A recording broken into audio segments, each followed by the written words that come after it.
हरिओम। हर हर महादेव। जिस तरीके से हम वक्तव्य आरएसएस के प्रमुख की ओर से आ रहे हैं वो तो बिल्कुल शर्मसार करने वाले हैं।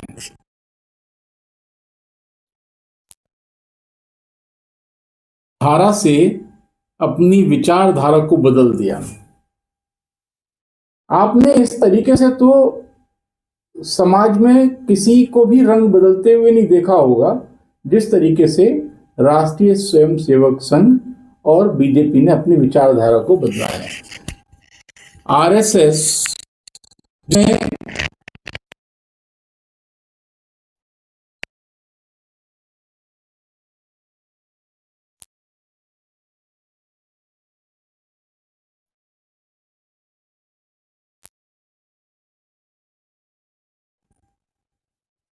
एक उनका वक्तव्य जो कि अभी दिया है अंतरजातीय विवाह, अंतरधार्मिक विवाह। भाई क्यों आपकी ये विचारधारा अपने घर में सीमित रखिए। आपको पता है ना, हमारी वैदिक संस्कृति में कुंडली मिलान होता है और कुंडली मिलान जब होता है तो उसमें एक नाड़ी दोष होता है। उस नाड़ी दोष का भी तात्पर्य क्या होता है? वो एक तरीके से आरएच फैक्टर होता है जिसकी वजह से ही बच्चा गर्भ में ठहरता है।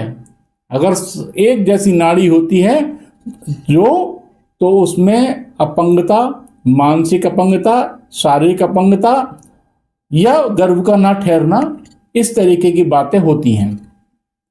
उसमें एक मैत्री भी होता है, भकूट भी होता है, गणमिलान भी होता है। इन सबके एक तात्पर्य हैं। आप अंतर जातीय विवाह की, अंतर धार्मिक विवाह की जब बातें करते हैं तो आप बात ऐसे करते हैं कि शेर की शादी बकरी से हो जानी चाहिए या बकरे से शेरनी की शादी हो जानी चाहिए। अरे कैसी बातें करते हैं आप? वर्ण संकरता सुनी है कभी आपने?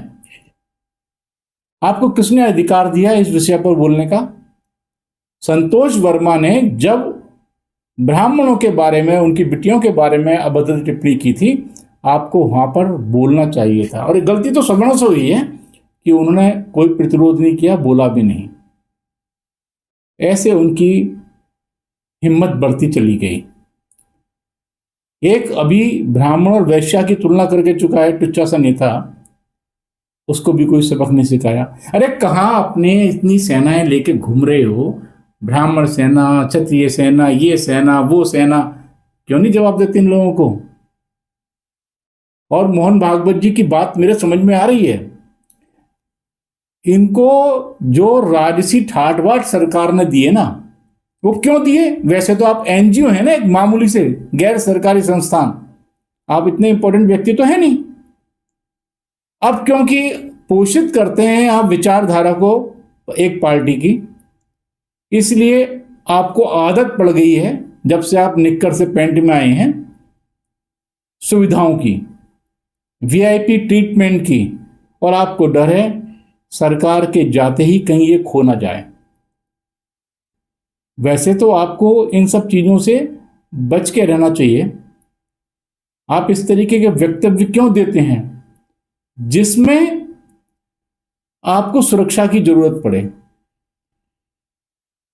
भाई आप कोई गलत काम करते होंगे तभी तो आपको सुरक्षा चाहिए ना। किसी का अहित करेंगे तभी तो आपको बचाव चाहिए ना। वैसे पेट्रोल की कमी है देश में, डीजल की कमी है, लेकिन आपने तो अपने पीछे पूरा ऐसा भौकाल मचा रखा है, कुछ कहने के नहीं। आपको सनातन धर्म के बारे में एक शब्द बोलने का अधिकार नहीं है। अगर आपको बहुत ज्यादा अंतर जातीय, अंतर धार्मिक विवाह चाहिए तो आप अपने घर में कराइए, और अगर आपने वाकई इसको फॉलो कर रहे हैं तो मुझे एक उदाहरण अपने परिवार में बता दीजिए जो आपने इस वक्तव्य के बारे में कहा हो। सबसे पहले अपने रिश्तेदारों में, गली मोहल्लों में इस चीज को लागू कराइए, रहना मुश्किल पड़ जाएगा। आपकी भी मंशा इस तरीके की मुझे लग रही है कि आपके बाद में आपकी बहुत बड़ी प्रतिमा या समाधि बना के उस पर जो है उसके नाम पर जो नगर वगैरह बसा के और आपको जो है पूजा जाए। छोड़ दीजिए ये सब चीजें। इस देश में धर्म के ऊपर, वो भी हिंदू धर्म के ऊपर, टिप्पणी करने का अधिकार हर ऐरा गैरा अपना अधिकार समझता है, लेकिन ये बर्दाश्त नहीं होगा। जो व्यक्ति अपने धर्म को, अपनी जाति को, अपने वर्ण का ही नहीं हुआ, वो देश का हो जाएगा? छी, सोच के भी घिन आती है। न्यायपालिका इस चीज को ध्यान में रखे कि ऐसे व्यक्तियों पर जो हमारे यहाँ बोलते हैं उन पर कुछ लगाम लगाए। कुछ भी बोल देता है कोई भी सनातन के लिए, तो आप उस पर कोई संज्ञान नहीं लेते। और एक व्यक्ति जब किसी क्रिश्चियनिटी के बारे में आईना दिखाता है, गोवा में उसको आप गिरफ्तार कर लिया जाता है और मुंह पे कोई सब टेप लगा के बैठ जाती है सारी न्याय व्यवस्था, कोई बोलता नहीं।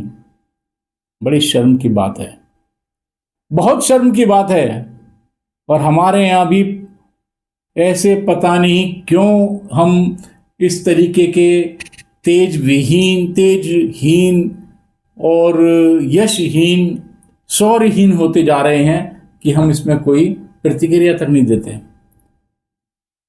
अरे सोचिए, एक व्यक्ति आपके लिए बोल रहा है, उसकी आवाज में तो आवाज मिलाइए ना। सवर्णों खत्म हो जाओगे, उठो, जागो और ऐसे लोगों को जवाब दीजिए। भारत माता की जय हो, सनातन धर्म की जय हो। जय श्री राम।